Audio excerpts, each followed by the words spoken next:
Ce podcast vous est offert par BMW. Découvrez le futur de la conduite avec la nouvelle BMW iX3.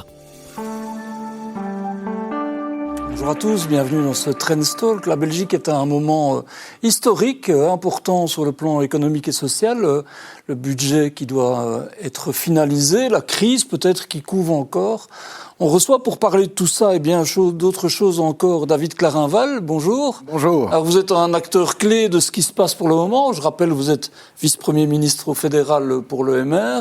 Vous êtes ministre de l'économie, de l'emploi, de l'agriculture aussi. Des compétences ô combien importantes. D'ailleurs, un ministre du Travail, ça faisait longtemps qu'il n'y avait plus de ministre libéral. Donc 104 ans. Donc c'est quand même important. Et donc, à un moment aussi, il y a des réformes, on va en parler, importantes qui sont menées. Mais là, d'abord, la question que tout le monde se pose, c'est est-ce que la Belgique est en crise aujourd'hui ? Mais en crise, le mot est trop fort, clairement. Mais on est dans un moment difficile, c'est clair. Vous savez, sur le plan budgétaire, nous devons franchir des obstacles qui n'ont plus été franchis depuis des années. On parle de l'époque de Hahn, avec... Les années 90, donc. Ouais. Exact, nous avons fait déjà 23 milliards d'efforts avec cet accord de gouvernement. Nous devons en faire encore 10. Donc c'est vraiment des objectifs inédits.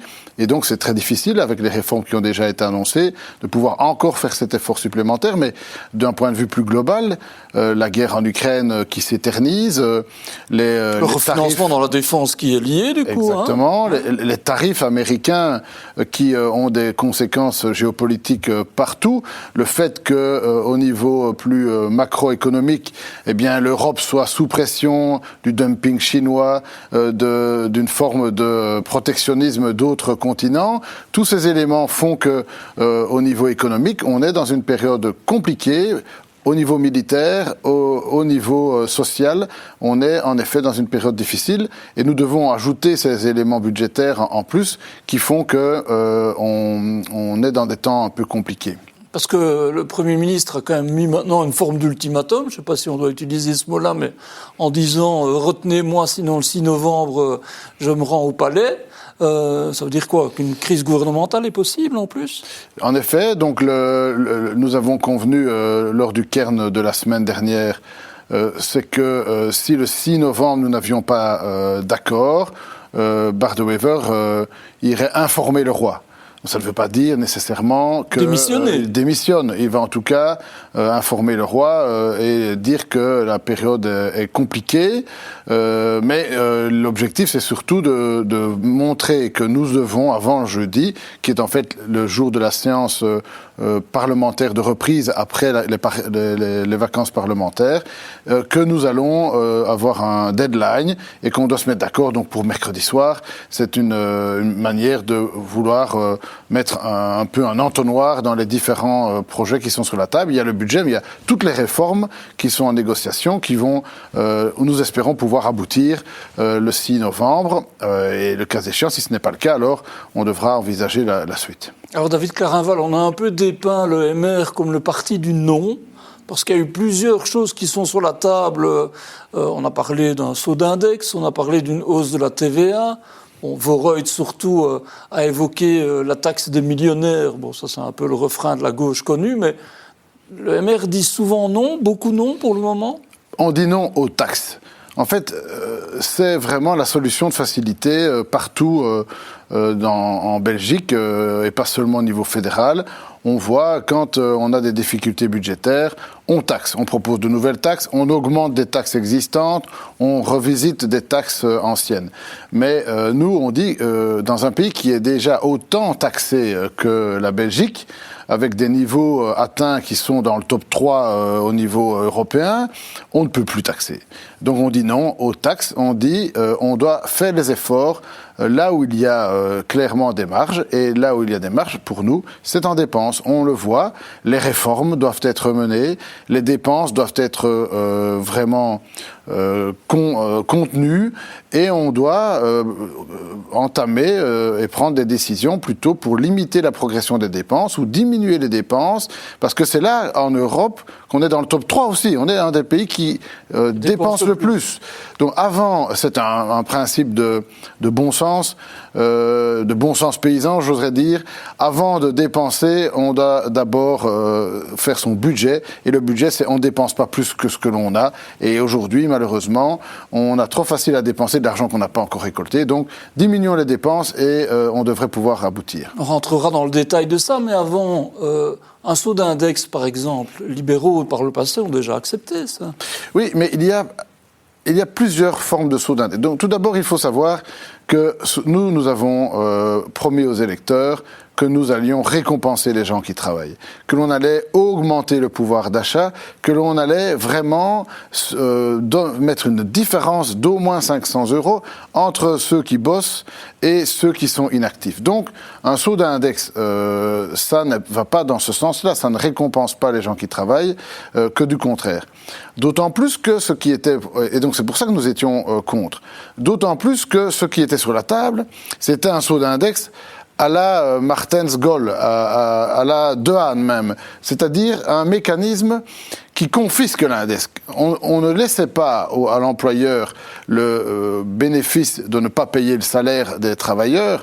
Non, on lui disait, tu payes quand même le salaire du travailleur, mais tu ne le payes pas au travailleur, tu le payes à l'État. Et donc pour la compétitivité, zéro, quoi. Ça n'avait pas d'impact de compétitivité. Donc les 2%, admettons, d'augmentation d'index qu'un travailleur aurait pu avoir début de l'année prochaine, eh bien, les 2% étaient intégralement payés par l'employeur à l'État. Et donc, ça n'était pas du tout favorable pour la compétitivité. Donc, nous, on est quand même particulièrement attentifs à la compétitivité. On sait que les coûts du travail sont vraiment une des plus importantes charges qui pèsent sur la compétitivité. Et venir maintenant dire on capture 2% pour l'État, si, pour l'État, c'était une bonne chose, évidemment, mais sur le plan de la compétition, c'était pas Par exemple, les entreprises pourraient vivre avec, elles demandent d'ailleurs même, une réforme de l'indexation des salaires. Ça pourrait se retrouver sur la table. On a clairement dit que nous, on pouvait, par exemple, faire un saut d'index des allocations. Donc des allocations sociales, le chômage et les autres allocations qui ont été fortement indexées pendant la Vivaldi, on pouvait sans problème ne pas les indexer pendant une année. Ça, c'est un point sur lequel on est d'accord, mais pas pour les gens qui travaillent. Alors, il y a des variantes. On sait qu'on a travaillé, par exemple, sur des méthodes d'annualisation d'index, donc des simplifications entre les différentes conventions collectives. Donc, ce genre de travail pourrait être fait, mais un saut d'index tel qu'il était sur la table avec 2% de capture et le donner au budget d'État, ça, c'était pas possible. Hausse de la TVA, même chose. Vous savez qu'on dit toujours, vous avez dit, c'est une solution de facilité. Il y a des gens qui disent, avec une hausse de la TVA, on est sûr de faire notre budget. Mais ça, pour vous, non. Mais non, parce qu'on a déjà un taux de TVA qui, par rapport aux voisins, est déjà très élevé. On a des taux inférieurs en France, aux Pays-Bas, en Allemagne. Donc, si l'on veut encore accroître notre handicap par rapport au commerce qui se trouve à la frontière, si on veut encore plus inciter nos citoyens à se rendre faire leurs courses en France, aux Pays-Bas, en Allemagne, alors augmentons la TVA. Mais moi, ce que je veux, c'est au contraire que l'on fasse revenir les consommateurs belges qui partent faire leurs courses à l'étranger en Belgique. Et donc, on doit plutôt que de faire une augmentation de la TVA, on doit faire ce qu'on a dit dans l'accord du gouvernement, c'est-à-dire diminuer les cotisations, les écotaxes qui avaient été mises par les écologistes, les écotaxes sur les emballages. Il faut les supprimer pour ne plus que les Belges aillent acheter des bouteilles d'eau en France, par exemple.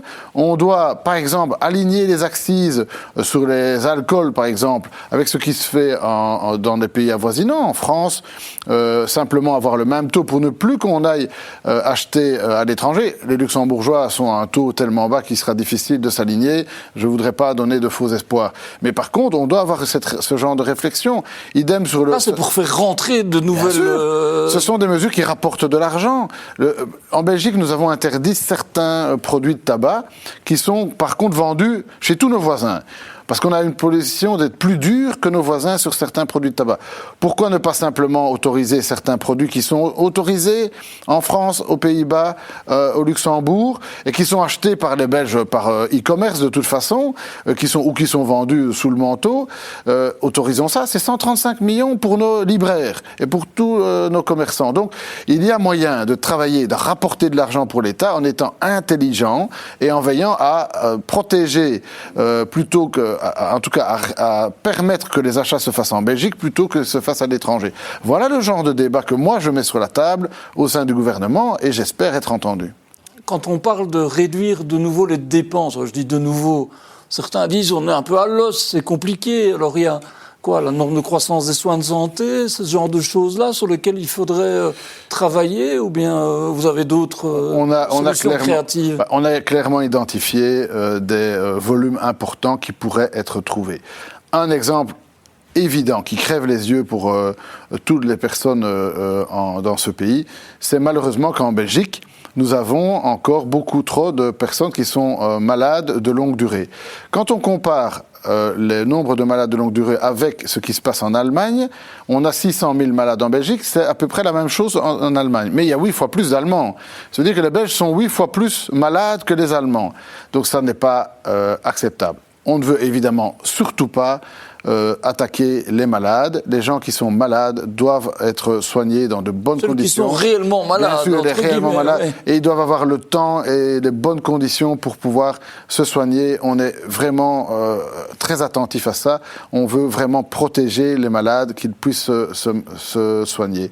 Mais par contre, l'INAMI a récemment fait une étude qui a démontré qu'il y avait une proportion très importante de faux malades, en fait. Des malades qui ne sont pas malades. Ils ont bénéficié de certificats de complaisance par certains médecins peu scrupuleux, où ils ont pu passer entre les mailles du filet du contrôle des mutuelles, voire même dans certains cas des mutuelles qui ferment un peu trop facilement les yeux sur des situations difficiles. Et donc, résultat, on a une proportion de faux malades très importante qui pourrait être détectée. Donc, on veut chasser les abus de la sécurité sociale. Et évidemment, ça permettrait, et ce n'est pas moi qui donne les chiffres, ça vient de Frank van den Broek, donc parce qu'on m'accuse de donner de mauvais chiffres, je voudrais être prudent. Et Frank van den Broek dit lui-même que sans problème, on peut atteindre 2 milliards et demi, rien qu'en luttant de manière beaucoup plus efficace sur ces faux malades. Ça veut dire responsabiliser tous les acteurs qui sont concernés, les médecins, les mutuelles, les entreprises aussi. Il y a des entreprises qui disent « oui, mais finalement, ça va être encore nous qui allons payer une forme de taxe parce qu'on va devoir payer l'indemnité plus longtemps, alors que derrière les médecins, les mutuelles, ça va être plus compliqué de les responsabiliser. » Ça, vous entendez cette inquiétude-là ? Donc il faut que tout le monde soit responsabilisé, les médecins, les mutuelles, les faux malades également, mais les employeurs doivent aussi jouer un rôle dans la remise au travail. On constate que parfois, il est un peu trop facile d'orienter des personnes dont on n'a plus besoin ou dont on ne veut plus nécessairement avoir la collaboration de trouver vers la maladie. Une formule. Donc, il faut aussi reconnaître que dans certains cas, ce genre de comportement existe. Mais ça n'est pas pour autant que, comme certains collègues autour de la table le proposent, il faut aller jusqu'à une augmentation du salaire garanti pendant 6 mois. Donc ça, nous sommes totalement contre, évidemment. On veut responsabiliser, mais on ne doit pas punir. Parce que beaucoup d'entreprises font leur job et veillent à réintroduire les malades dans leur circuit du travail. Et donc c'est pour ça que, par exemple, augmenter les primes pour les entreprises qui réintègrent les malades dans leur staff, voilà une mesure que l'on soutient et qui permet aussi de responsabiliser les employeurs. Donc 2 milliards et demi, ça fait un quart du chemin, si je comprends bien. Donc vous vous dites, les 10 milliards, vu que c'est le seuil qui a été fixé, sur lequel Bardoëvre visiblement ne transige pas, c'est faisable en réalité. Donc on parle de 2030, 2029-2030. Ouais. Ce n'est pas pour le budget 26, mais c'est à l'horizon. Il y a d'autres pistes. Alors, c'est clair que l'accord du gouvernement prévoit qu'il y aura quand même une juste proportion de taxes. Donc, dire qu'il y aura 0 taxe, ça n'est pas non plus l'accord du gouvernement. Donc on doit être honnête et on doit aussi dire qu'il y aura une part de taxe qui est proportionnelle à l'accord du gouvernement, 1/9, c'est ça qui est prévu. Et puis il y a plein d'autres mesures. Nous, on en a mis sur la table la stratégie de croissance, par exemple. Donc, ça, c'est l'effet retour, les fameux effets retour. Oui, mais allez, prenez l'exemple de l'exclusion du chômage. Chaque chômeur qui se met à travailler, c'est 30 000 € de bénéfices pour le budget de l'État. Ce sont des allocations de chômage qui ne sont pas payées et ce sont des recettes de cotisation sociale parce qu'ils travaillent qui sont versées. Donc, un chômeur qui travaille, c'est 30 000 € de bénéfices nets pour l'État. Eh bien, on va clairement avoir des effets retours que l'on estime à près de 2 milliards d'euros. Ça peut être budgété quelque part. Ça, voilà un exemple d'effet retour qui est pris dans l'étude globale. Et donc, quand on dit qu'il n'y a pas d'effet retour, si, en voilà qui vont arriver. Très certainement, mais il y en a d'autres. La stratégie de croissance, c'est plutôt miser sur la compétitivité des entreprises, c'est-à-dire diminuer les cotisations sociales, c'est-à-dire mettre une norme énergétique. Donc ça veut dire veiller à ce que les prix de l'énergie pour les industries énergivores soient les mêmes que ceux qui sont que des pays autour de nous. Donc de telle sorte à ce qu'il n'y ait plus une fuite d'entreprises vers nos voisins ou vers les États-Unis. On veut garder sur notre territoire des industries qui ont besoin de beaucoup d'énergie. Donc on doit aider cela. Voilà, ce genre de mécanisme permet de créer de l'emploi, permet de sauver de l'emploi et donc permet in fine d'avoir un budget qui est en bonne... vertueux. C'est le cercle vertueux. Donc, quand les entreprises vont bien, elles créent de la dynamique économique. Quand la dynamique économique est là, on crée de l'emploi. Quand on crée de l'emploi, on crée des recettes fiscales. Quand il y a des recettes fiscales et moins de dépenses sociales, c'est un budget qui est en boni. Et c'est une sécurité sociale qui est bien garantie, approvisionnée. Et donc, finalement, c'est un cercle vertueux qui est mis en place, et c'est ce cercle vertueux que l'on veut booster par la stratégie de croissance. Lutter contre la fraude sociale, la fraude fiscale, évidemment, toutes les fraudes doivent être un objectif important et diminuer les dépenses. J'ai cité l'exemple des malades de longue durée, mais il y a d'autres exemples que l'on peut évidemment mettre sur la table. Et c'est ce cocktail de toutes ces mesures qui feront qu'on atteindra les 10 milliards, en plus des 23 milliards en 2030. Ça veut dire que le 6 novembre, si c'est le rendez-vous que Bardowey aura fixé pour aboutir à un accord, que vous aurez un package global, parce qu'il y a encore des réformes qui doivent être entérinées, sur lesquelles vous aviez travaillé cet été, mais qui doivent encore être finalisées. C'est ça que vous voudriez obtenir? C'est un gros ensemble avec le budget, la stratégie de croissance, les réformes pour atteindre l'objectif? On voit clairement que Bard-de-Wever donc on a obtenu un accord cet été, le Zomer Accord, qui était très ambitieux, avec beaucoup de belles mesures. On voit que... Qui est en danger si le gouvernement tombe. Oui, mais pas de panique, je ne pense pas que le gouvernement va tomber. Mais par contre, la deuxième lecture, parce que vous savez que ce sont des lectures successives qui se passent au gouvernement avant d'aller au Parlement, la deuxième lecture est pour le moment sur la table. On a encore, pas plus tard que ce matin, travaillé sur la loi de dispositions diverses emploi, c'est-à-dire les heures de nuit, les heures supplémentaires, les négociations au sein des conventions collectives, tous ces éléments constitutifs de la vie des entreprises et de l'amélioration du marché du travail des entreprises. On a parlé de ça. Deuxième lecture est sur la table. FlexiJob, par exemple, c'est sur la table. Mais on a les pensions qui sont toujours là. La réforme fiscale. Tous ces éléments sont aujourd'hui sur la table. Il reste quelques knelpunts, quelques points de divergence, les entre parenthèses dans les textes. Oui. Et si on peut trancher ces différents points de divergence, nous pourrons en même temps, je pense que le budget, proposer vraiment un paquet qui sera révolutionnaire, en tout cas qui marquera vraiment l'histoire du pays, dans le sens de nombreuses réformes et d'un budget pluriannuel qui permet de remettre le pays sur de bonnes rails. Donc on passerait d'un gouvernement sous pression à un gouvernement historique. Je pense que c'est l'ambition que Bard-de-Wever et les vice-premiers et les ministres ont tous en tête. En tout cas, moi, c'est l'ambition que j'ai j'espère que tout le monde la partage. Alors il y a un texte par contre qui a été voté, lui, ça c'est acquis, c'est la limitation dans le temps des allocations de chômage, ça c'est acquis, on est d'accord. Hein. Donc au 1er oui, janvier 2026, bon, vous avez accepté de phaser un peu cette réforme de manière à ce que ce soit plus digérable pour les organismes d'emploi, mais enfin, ça va être mis en œuvre. Enfin, ça c'est quelque chose, vous dites... c'est peut-être la principale corde à mon arc aujourd'hui. Mais les réformes, moi, je les fais. Hein, on en a parlé beaucoup, mais moi, je les fais et je continue à les faire. Pas seulement le chômage, il y en a d'autres qui sont également faites. Et cette réforme, elle aurait dû être faite depuis longtemps. Malheureusement, personne n'a osé s'y attaquer jusqu'à présent. Moi, je le fais.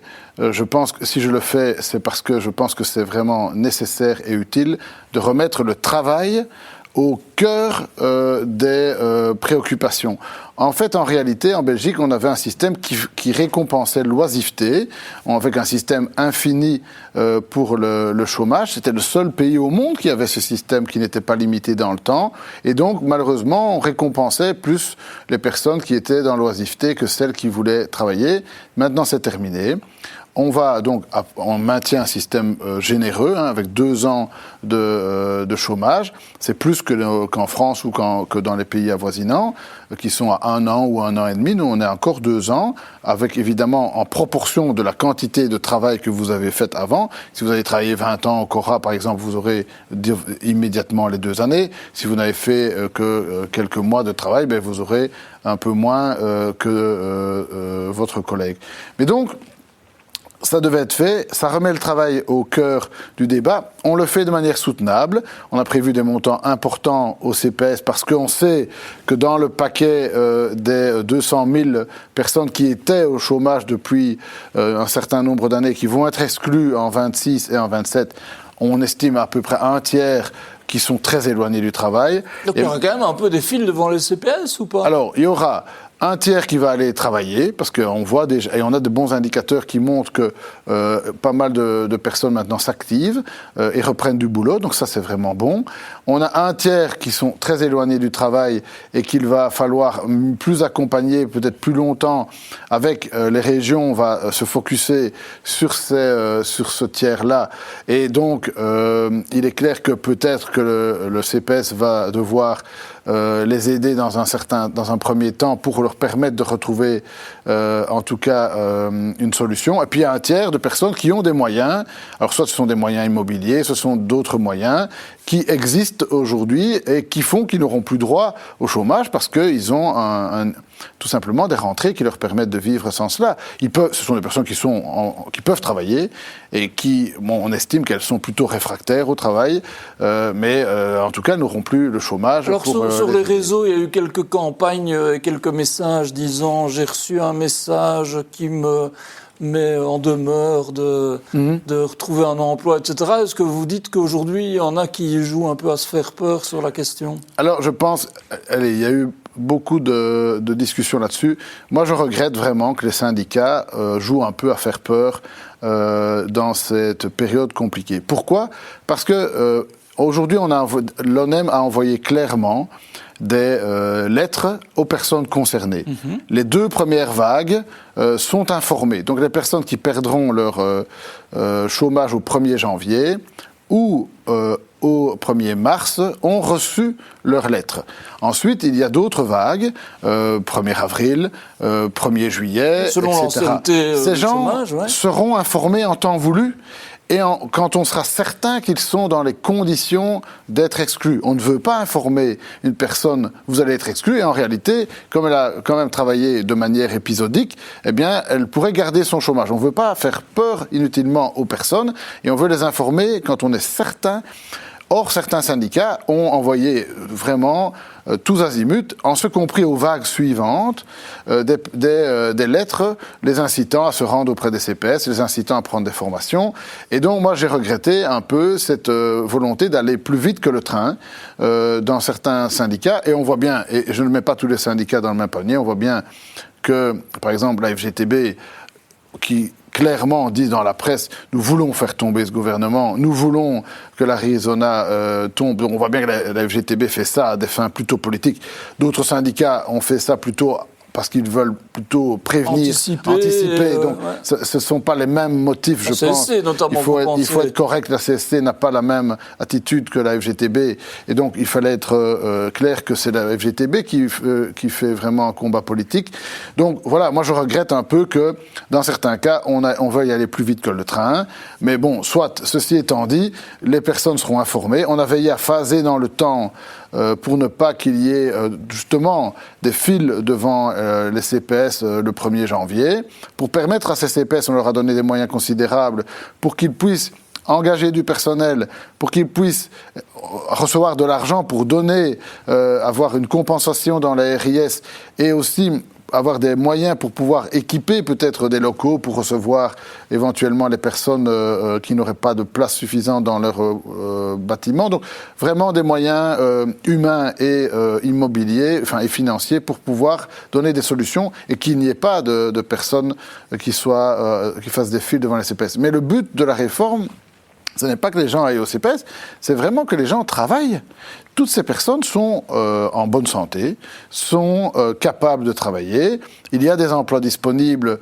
On a des dizaines de milliers d'emplois vacants aujourd'hui et pas nécessairement dans des secteurs qui sont avec un haut niveau de formation. On a permis que celles et ceux qui veulent faire des formations dans des métiers en pénurie puissent maintenir leur chômage jusqu'à la fin de leur formation.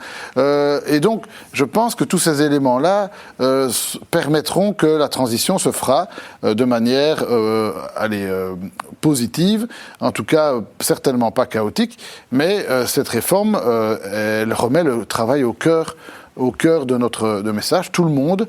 La solidarité, elle est alimentée par les travailleurs. Ce sont les travailleurs qui payent des cotisations et c'est grâce aux cotisations des travailleurs que l'on peut être généreux par la sécurité sociale.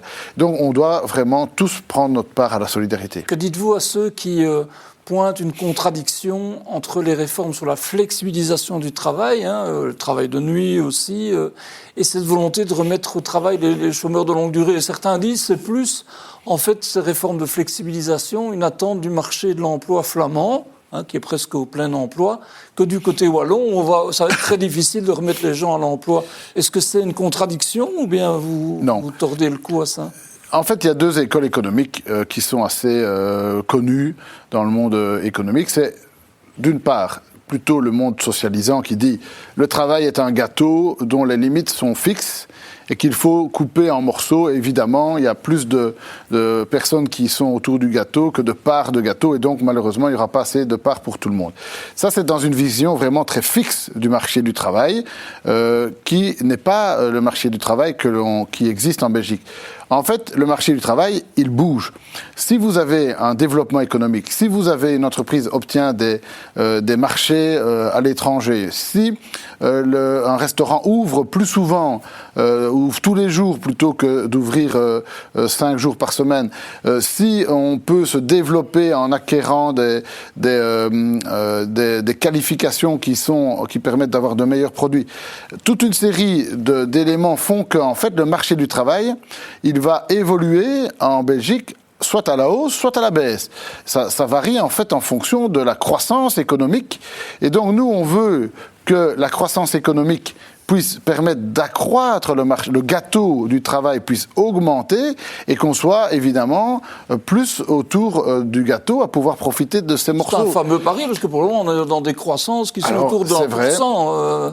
On est dans des taux de croissance qui sont à 1%. C'est pour ça que on aurait eu plus facile à le faire du temps de Jean-Luc Dehaene avec une croissance. Ou Guy Verhofstadt pour prendre des exemples. Exact. Ouais. Mais nous faisons le pari que on doit améliorer la compétitivité des entreprises. C'est grâce à cette compétitivité que l'on pourra accroître des parts de marché, offrir plus de développement économique et donc plus d'emplois. Grâce à la compétitivité, on augmente le gâteau de l'emploi et donc il y aura plus de travailleurs autour de la table qui pourront participer à la dégustation de ce gâteau. Mais c'est clair que c'est une vision plutôt libérale et qui mise sur la croissance et qui mise sur les forces du marché et qui mise sur les entreprises comme étant des partenaires.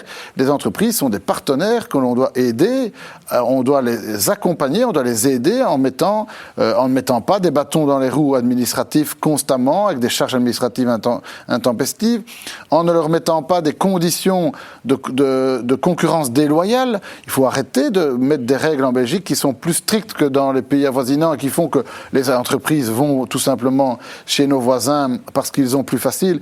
Il faut aussi leur mettre sur le plan des coûts salariaux, sur le plan des coûts énergétiques, un level playing field, donc vraiment un niveau qui soit comparable pour ne pas que l'on fasse fuir les entreprises avec le gâteau de l'emploi.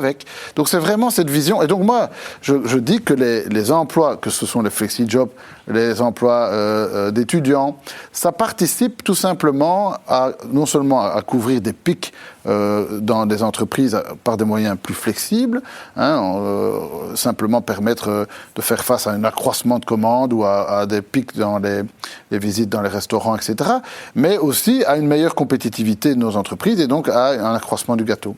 David Clarinval, les syndicats annoncent déjà 3 jours de grève au mois de novembre, le 24, 25 et 26 novembre. Vous dites quoi ajoute-t-il ?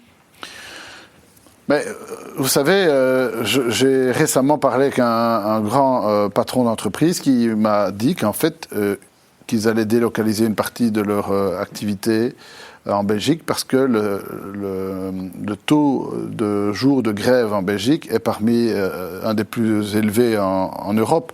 Même on fait plus de grèves maintenant que les Français, qui étaient jusqu'il y a peu les champions à cet égard. On fait plus de grèves encore que les Français. Donc, et ça participe du fait qu'un mauvais climat social, c'est mauvais pour la compétitivité. Et ici, en plus, ces grèves sont souvent politiques. Moi, j'ai aussi entendu d'autres patrons qui me disaient nos ouvriers font grève par solidarité avec une cause dont ils n'ont absolument rien à voir, mais dont l'entreprise en pâtit. Ils perdent des commandes, ils perdent de politique rendement. Dans le sens on veut faire tomber le gouvernement, ou par dans exemple, le sens il y a d'autres raisons. Le FGTB qui veut faire une manif pour faire tomber le gouvernement, paf, des entreprises sont mises à l'arrêt. Et ça, c'est regrettable. C'est vraiment regrettable. Je trouve qu'on doit d'abord favoriser le dialogue social. Moi, j'ai tendu la main, je suis ministre depuis un peu moins d'1 an. À plusieurs reprises, j'ai tendu la main aux partenaires sociaux. À plusieurs reprises, on a fait des accords, que ce soit avec les différents accords interprofessionnels. En tout cas, les accords que les partenaires sociaux ont conclus, je les ai chaque fois intégrés et acceptés. Donc, il y a moyen de faire des accords, il y a moyen que le gouvernement en tienne compte, mais pour le moment, on voit qu'on est plutôt dans une guérilla.